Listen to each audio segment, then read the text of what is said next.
Olá, seja bem-vindo! Neste sábado, mais de 1.000 candidatos disputam as vagas do Vestibular de Verão 2024 da Universidade Franciscana. A novidade desta edição é que o processo seletivo é presencial para todos os cursos. Quem concorre a uma vaga para medicina faz prova de múltipla escolha e uma redação. Os candidatos dos outros cursos escrevem uma redação.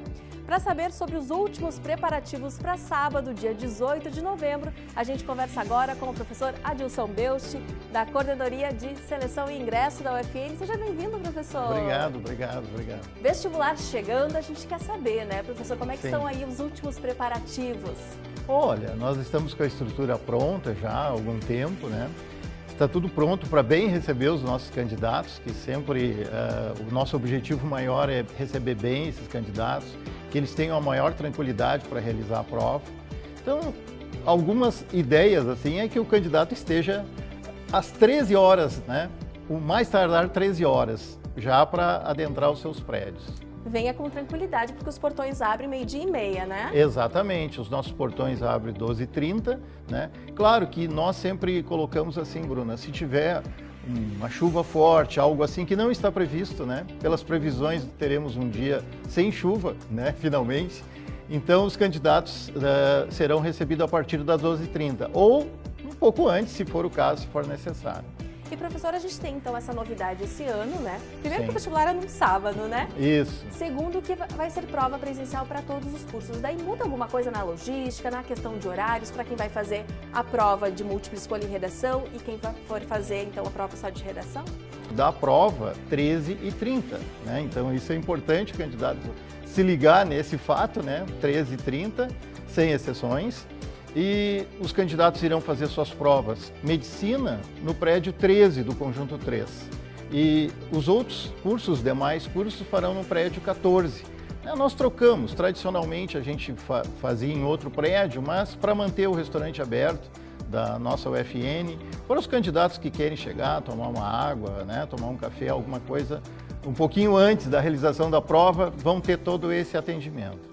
E daí o horário de saída é diferenciado para aqueles que vão fazer só a redação, né? Sim, naturalmente, nós temos o horário nas seguintes condições. A prova de medicina tem 4 horas de duração, né? Então, 4 horas, iniciando 13h30, 17h30. A prova de redação, para os demais cursos, ela tem 2 horas de duração, então 13h30 às 15h30. Claro, né, Bruna, que nós temos o caso, as exceções, que são aqueles atendimentos especiais. Nós temos alguns casos de atendimento especial. Esses candidatos fizeram a solicitação junto à nossa coordenadoria. Nós temos o NAD, que faz a avaliação, né? E defere ou não esse pedido. Então, nós temos 28 casos deferidos e esses candidatos vão fazer em salas especiais e eles terão 1 hora a mais de realização de prova. Então, a medicina termina às 18h30, né, com essa hora a mais para esses candidatos. E para os demais cursos termina às 16h30, né? Aqueles candidatos que tiveram essa hora acrescida ao seu tempo de prova. E daí o candidato pode levar a prova para casa ou não? Não. O candidato vai tomar conhecimento da sua prova, vai receber ela, né? Ela está bonita, ela é bem... A gente tem preservado muito essa questão da qualidade da prova, né? Com uma letra bem legal, assim, que o candidato possa ler com facilidade, com as imagens bem claras, mas ele não pode levar essa prova para casa. O que a gente faz sempre é disponibilizar essa prova, né, a partir das 18h30 no nosso site, né, no site da UFN, lá do vestibular. A gente disponibiliza a prova, inclusive disponibiliza, né, o gabarito provisório, digamos assim, para o curso de medicina, que é para as questões objetivas. Claro que o candidato, por isso gabarito provisório para a medicina, porque ele vai ter direito a recurso. E esse recurso inicia às 18h30 de sábado, né, dia 18, dia da realização da prova, até domingo, né, às 23h59, quando ele poderá fazer o recurso com relação a alguma questão objetiva, né, que ele considerar importante ou que ele não concordar com o nosso gabarito. E os temas das redações, professor, são diferentes ou é o mesmo tema para todos os candidatos? Não, nós separamos da seguinte maneira: o tema da prova é um tema único. Então, prova que eu digo para a medicina e para os outros cursos é um único tema. mas as propostas de redação são separadas, né? Então são distintas. A proposta para medicina é uma e a proposta para os demais cursos outra. Não significa que uma é mais difícil que a outra, nada disso, né? As propostas são, digamos, em grau de dificuldade, né? Ou de facilidade, são iguais, né? A ideia é essa, mas são diferentes, né? Por serem provas diferentes em situações, né, que os candidatos estão diferentes também. E é sempre aquela expectativa, né, professor? Sim, sim. Agora, as últimas recomendações, então, para o candidato vir com calma, né? A entrada vai ser pela Duque de Caxias, como já é tradição. Isso. O que mais que a gente pode falar para eles? Exatamente. Venha com calma, né? Se alimente bem. Olhe, verifique os seus documentos. Já pode olhar a partir de hoje, né? Já dá uma olhadinha. Vê se ele fez a inscrição com a carteira de identidade, com a RG. Então, ele traga o seu RG. Se ele fez usando o número do documento passaporte, por exemplo, traga o documento, traga o passaporte em presença. Isso facilita a recepção na sala de aula. Mas se ele perdeu o documento, né, por exemplo, que é obrigatório a identificação para entrar em sala de aula, o fiscal de sala só vai permitir a entrada do candidato em qualquer uma das situações se o candidato tiver uma identificação com foto, uma identificação oficial. No caso dele ter perdido esse documento, né, ou algum fato que tenha ou ter sido roubado, alguma coisa assim, ele pode trazer o BO, né, o boletim de ocorrência, ou ele poderá, digamos que aconteceu o fato nas proximidades aqui da nossa instituição, ele chegou, perdeu esse documento, algo assim, ele venha fazer a prova igual. Nós temos uma forma de identificação que é uma forma que é sugerida pela Polícia Federal, que nos dá esse amparo, né? Então a gente tem uma forma de identificação, mesmo que o candidato não tenha nenhum documento. Ele faz a prova numa sala especial, numa situação especial, e nós faremos uma forma de identificação desse candidato que nós consideramos também oficial, né, perante as questões legais para posterior, se ele for aprovado, fazer matrícula e tudo mais. Certo. Trazer então sua caneta, né, professor? Água é importante. Água é importante. Eu sempre saliento o seguinte, Bruna, traga a sua água em garrafinha transparente, a garrafinha simples, essa tradicional, né? Então uma caneta esferográfica também de corpo transparente. Se ele quiser trazer lápis, pode trazer, também sem anotação nenhuma no corpo do lápis ou lapiseira, né? A alimentação em embalagem transparente, pode ser um potezinho de plástico, né? Pode ser um saco transparente, um saquinho desse de plástico transparente, não tem problema nenhum. E o medicamento também, ele comunica o fiscal ao chegar na sala, olha, eu terei que fazer uso de medicamento, sei lá, às 15 horas, daí é só ele levantar o braço, o fiscal vai acompanhar ele para ele fazer o uso desse medicamento, não tem problema algum. Tudo sempre na maior calma, né? A gente orientou os nossos fiscais para que bem recebam os candidatos, o ambiente é um ambiente propício para ele fazer uma boa prova, né? E é assim que nós queremos, que ele faça uma boa prova e que seja aprovado, né? Com certeza. Professor, muito obrigada pelas suas informações, um bom trabalho para toda a equipe aí no sábado. A gente vai estar lá junto transmitindo esses bastidores pelo canal do YouTube da UFN TV, então a gente se encontra por lá. Muito obrigada. Eu agradeço a oportunidade e também desejo aos candidatos que qualquer coisa faça contato com a gente, né? Ou por e-mail ou nas redes sociais, né? Faça contato que a gente estamos a pleno dispor para resolver esse problema, se acaso o candidato tenha. Agradeço a oportunidade e obrigado. Perfeito, obrigada, professor. Gente, agora a pauta vem do curso de nutrição.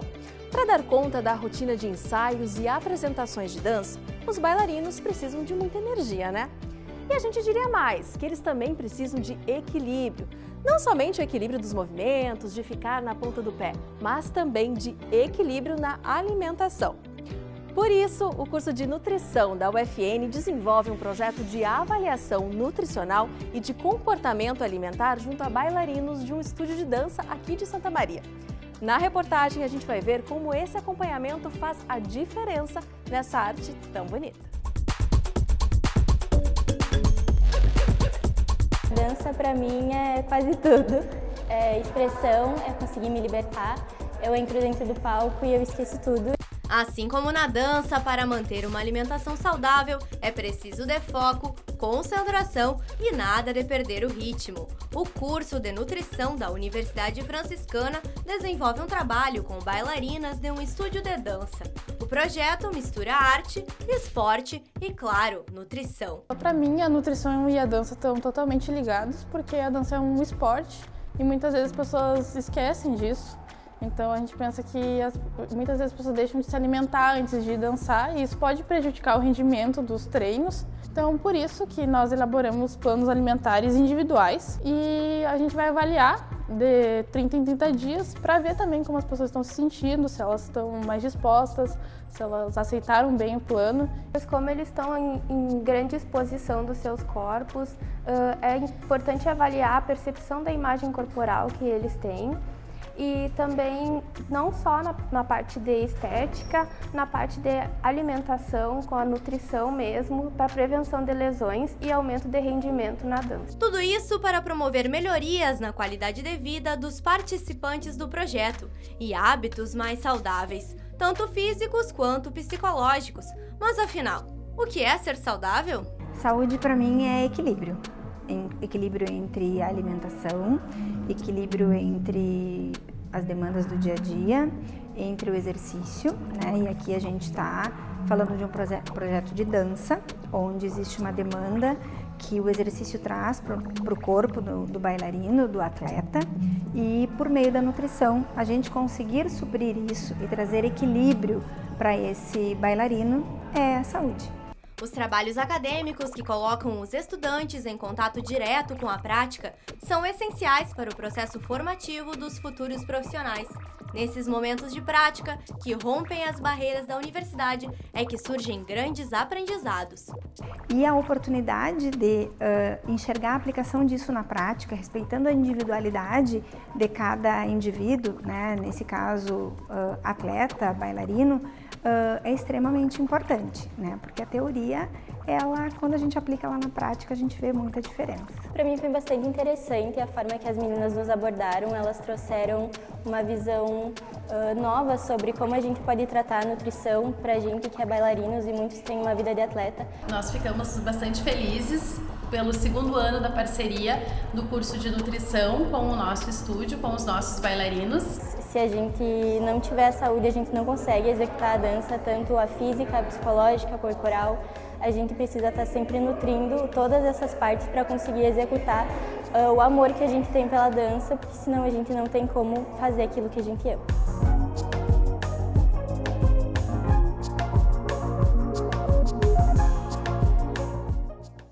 Nesta quinta-feira, 16 de novembro, é comemorado o Dia Mundial da Filosofia. A data foi instituída pela Unesco e é celebrada na terceira quinta-feira do mês de novembro. Para falarmos sobre amor à sabedoria, ao conhecimento, que é o que a palavra filosofia quer dizer em grego, a gente recebe a professora Janessa Pagnussati. Seja bem-vinda, professora. Muito obrigada. E o aluno Dioleski Jorge, do curso de filosofia aqui da UFN. Seja bem-vindo. Muito obrigado. Professora Janessa, a filosofia nos ajuda a entender o mundo por meio do pensamento crítico, da reflexão. E para isso, evidentemente, tem uma técnica, um método. Qual técnica e qual método seriam esses? Bem, a filosofia, enquanto uma busca pelo conhecimento e um amor à sabedoria, ela tem o objetivo de refletir, seja acerca de si mesmo, do ser humano, e acerca também do próprio mundo, né? Então, das problematizações que perpassam o mundo. Esse método é o método de questionar, mas muito para além disso, de fazer perguntas, de questionar o contexto em que nós vivemos, também de procurar dar respostas. Perfeito. Dioleski, o mundo vive hoje uma grande preocupação em relação às mudanças climáticas, né? Como que a filosofia pode nos ajudar a entender tudo isso que está acontecendo e promover uma ação mais efetiva de todo mundo para combater o aquecimento global, por exemplo? Muito bem. Normalmente, ao olhar pela filosofia, a gente está olhando para a questão da integração. A gente está olhando para a questão da humanização do ser humano e a questão da natureza em si também. Quando a gente está pensando qual é o papel do filósofo ou da filosofia dentro desta questão climática, eu me lembrei que o Papa Francisco acabou de lançar uma carta chamando, normalmente, o ser humano a olhar mais sobre esta questão climática. Qual é o que a filosofia pode fazer? Eu vejo que a filosofia, normalmente, como a ciência que busca a verdade, como a ciência também que busca a questão da harmonização entre todas as ciências e o diálogo em si, acredito que o filósofo tem o papel de questionar e também buscar resposta em si para que nós, como seres humanos, começamos a ter mais consciência e dialogar mais sobre isso para que nós tomamos decisões éticas que podem nos ajudar normalmente a refletir melhor e a tomar decisões que podem ajudar o ser humano a ter uma vida mais saudável. E como que a gente faz para a humanidade ter essa conscientização, professora, do diálogo, né, da consciência pelo equilíbrio, né, em todas as suas esferas?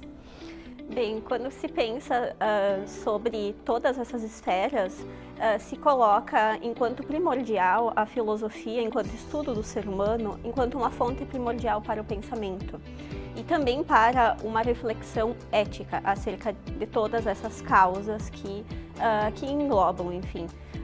Então se coloca a subjetividade, o ser humano, como fonte primordial para todo o desenvolvimento científico, todo o desenvolvimento técnico e todos esses impactos ambientais e então todo esse desenvolvimento da ciência. Nós não podemos esquecer do ser humano, da subjetividade humana.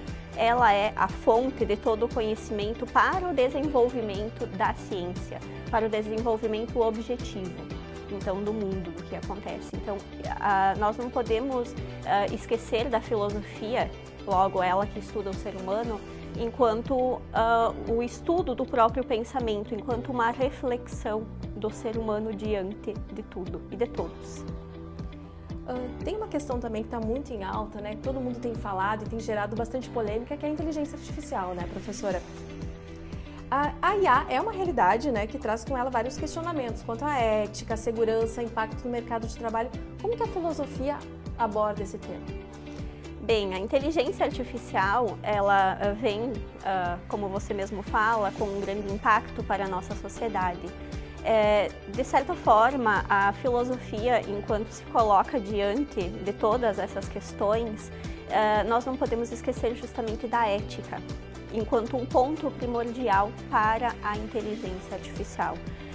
Inteligência artificial, quando se fala num conhecimento a partir da inteligência artificial e de todo esse viés, é preciso questionar, enfim, e perceber a busca de um conhecimento verdadeiro. E se fala também na reflexão nesse sentido, então de um saber, justamente a filosofia enquanto um saber. Como que nós podemos entender a inteligência artificial na nossa sociedade enquanto um conhecimento dado? A filosofia tem um papel de questionar o que está na inteligência artificial, na técnica, né?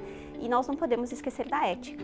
Acho que esse é o grande ponto, enquanto um papel da filosofia nesse sentido. Que é evidente a importância da filosofia. Daí queria ouvir de você, quanto aluno do curso aqui da Universidade Franciscana, as características do curso de filosofia da UFN, né? O que mais te chama a atenção? Porque a gente tem aqui o curso que é o melhor do Brasil, né? Considerado pelo MEC com conceito 5 no ENAD, 5 no quesito geral do MEC, né? O que a gente pode falar do curso aqui da UFN?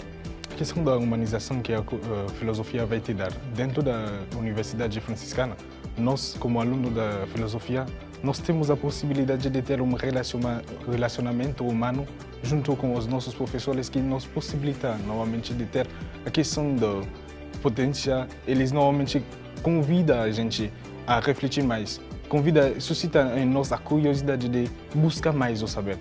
Nos dá orgulho também de ver os nossos professores apresentando alguns trabalhos, acompanhando nós também nos momentos que a gente está produzindo, nos momentos onde que a gente está buscando a questão do conhecimento também. Mas o que enfatiza mais a questão do nosso curso da filosofia é a questão humana. Que perpassa por todos os cursos da universidade, né? Que a gente tem muito forte que é essa formação humana e para isso a filosofia é fundamental, tanto que tem algumas disciplinas em todos os cursos, né, professora, que aborda essa questão da formação humana, né? Sim, nós temos as disciplinas de Antropologia e Cosmovisão Franciscana, Educação e Identidade Cultural, Ética e Cidadania, Educação, Cultura e Sociedade e Bioética. Essas disciplinas, elas perpassam todos os cursos e elas são muito importantes para a formação humana.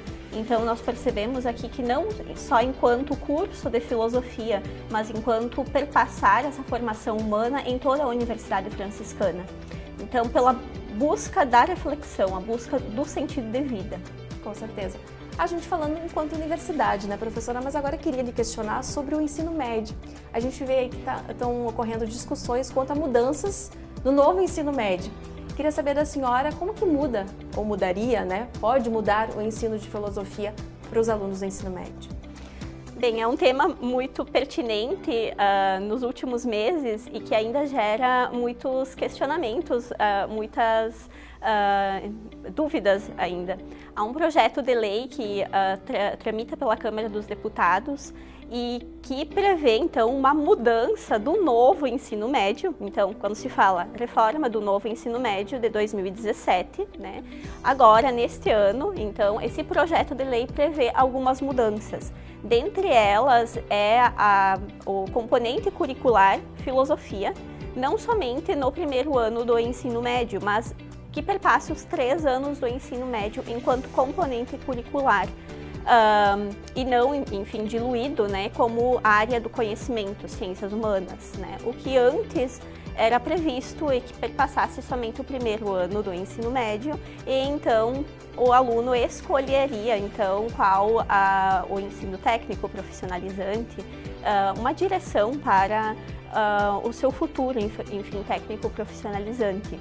E isso é muito importante porque nós percebemos que a filosofia, enquanto formação humana, ela é necessária justamente pelos jovens que ainda eles não têm certeza do que eles querem seguir na vida, né? Então, nós estamos ansiosos, esperando como que isso vai se diluir, enfim, e pensar que a filosofia ela é muito importante para todo o ensino médio.